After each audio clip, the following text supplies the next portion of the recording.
Suicide Squad came out last year, and the response was, What the fuck? So this is my pitch for a better version of Suicide Squad. I'm not gonna give you a play-by-play of the entire film, I'm just trying to find a better foundation. As always, I'm assuming there would be a bit of studio meddling, so some things we're gonna keep, and some things we're gonna...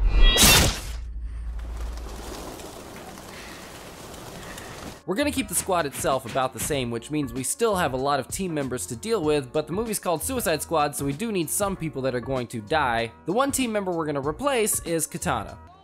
Not a thief. She's not a thief.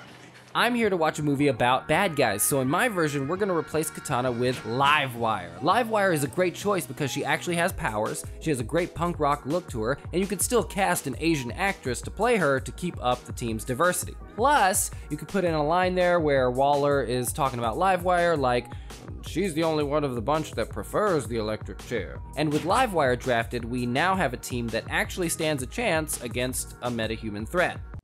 And now, our feature presentation.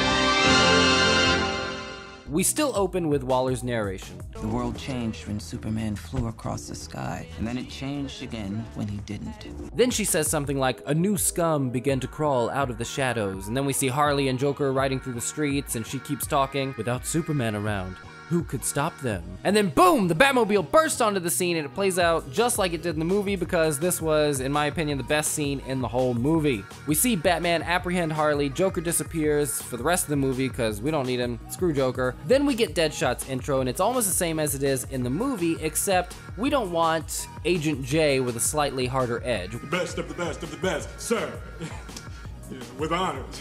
We want a cold-blooded assassin. So we see him take out his target, and then later we see Batman take him down with his daughter in the alley, just like it was in the movie. And we're gonna keep Captain Boomerang's intro exactly the same. He's doing the heist, the Flash shows up to stop him, and this is where we're gonna see things start to change in this version. We cut to El Diablo's intro, and he isn't a gang leader anymore. Now he's the muscle of his gang, and one night some rival gang members show up to his house.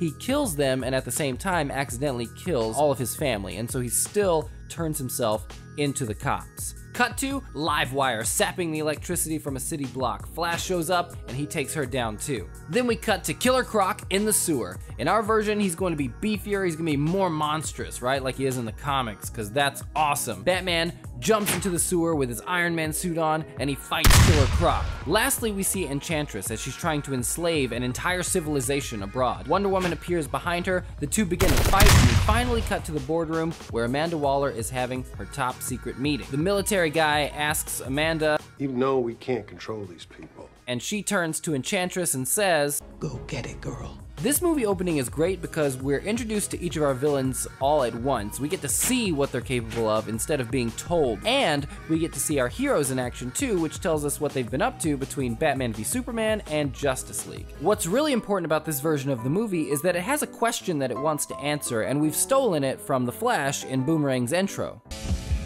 No honor among thieves, eh?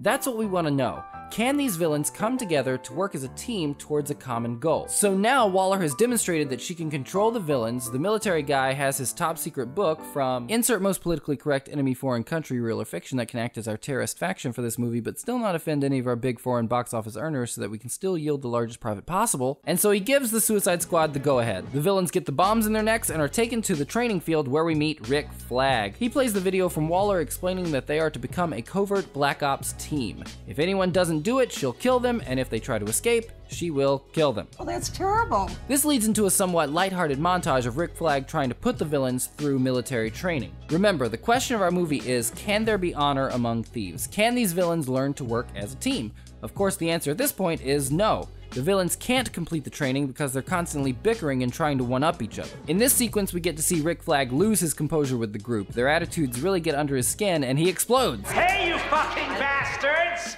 He yells at them, says something to the effect of, "You have these abilities, and you squander them." You don't care about anyone but yourselves. Rick goes to Waller and complains that the team is a failure. She tells them that it doesn't matter because the villains already have their first assignment. In the book that Enchantress brought them, the military have found the location of an enemy black site and they're sending Task Force X to take it down. This way, the top secret book can come back and actually have meaning instead of being a one-off thing. The villains get the news about the deployment. Captain Boomerang, Livewire, and Slipknot are talking about it. Livewire says, this is crazy, Slipknot agrees, and Boomerang says they should go along with it and try to escape as soon as they land overseas, saying again that the bombs in their neck can't be real. Slipknot and Livewire, they think that's a great plan and they agree. Again, can there be honor among thieves? This scene tells us, well, maybe. Skip ahead, the team lands in the foreign country where the black site is supposed to be. Boomerang, Livewire, and Slipknot attempt to escape and Flag ignites Slipknot's bomb, which kills him and causes the other villains to kind of fall in line. Amanda Waller is watching everything from the safety of her office, and on their way to the black site location, the group starts to encounter enemy metahumans. This gets Amanda very excited because remember in the military meeting, she said, "The next war will be fought with these metahumans, ours or theirs." So they fight their way through the enemy metahumans and make it to the black site where they come face to face with the movie's villain, Brother Blood, a creepy dude with psychic powers. He is delighted to meet the Suicide Squad. He commends them for making it this far and offers them a chance to join him. Some of the squad consider it while others are against being controlled again. Brother Blood then holds out his hand and a mother box materializes in front of him. He explains that the box gave him and his followers their powers. Now, of course, Amanda Waller tells Flag to get that box at all costs because she would love nothing more than to create her own custom team of metahumans. Then, and this part is crucial, Brother Blood with the mother box in his hand says to the Suicide Squad, "Don't you see? Whoever controls this box controls the world." And we see a light bulb go off with our team, and all of a sudden, a boomerang is headed towards Brother Blood. It explodes as it hits a force field, and Captain Boomerang shouts, "Oi, get that box!" And for the first time in the movie, we see the Suicide Squad actually working together. We get Avenger-esque shots of them fighting enemy soldiers while also trying to get the mother box away from Brother Blood.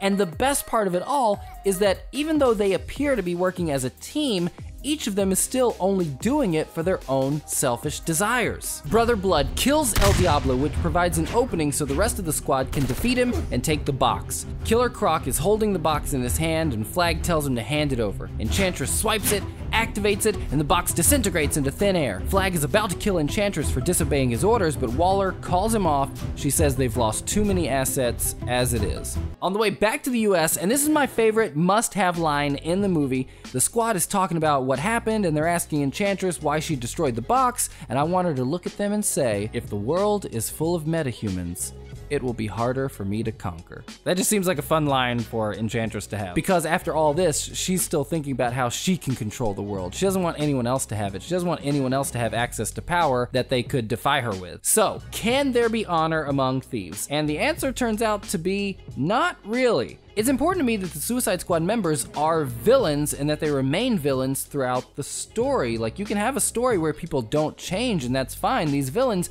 they shouldn't get happy endings and they should never be sympathetic. I feel like that would really separate them from the Marvel movies, even from Guardians of the Galaxy, and it would make them a whole lot of fun to watch. And we know there's gonna be at least one mother box in the Justice League movie, so this would be a nice way to introduce it and give us an idea of what a mother box is capable of. And I know it seems like, oh, I've skipped over the characters and I didn't give anyone an arc or anything like that. I didn't talk about any scenes or relationships between the characters, and that would all be fleshed out in a longer video. In this one, I just wanted to give a rough outline for what I thought would be a better Suicide Squad movie, and it all focuses around that idea of, can there be honor among thieves, and will these guys be friends at the end of the movie? Did you like my version? Did you hate it? Please let me know in the comments down below, and don't forget to like and subscribe to the Timid Jester channel for more videos like this one. That's it for me. My name is Justin, and I hope that you have a great day.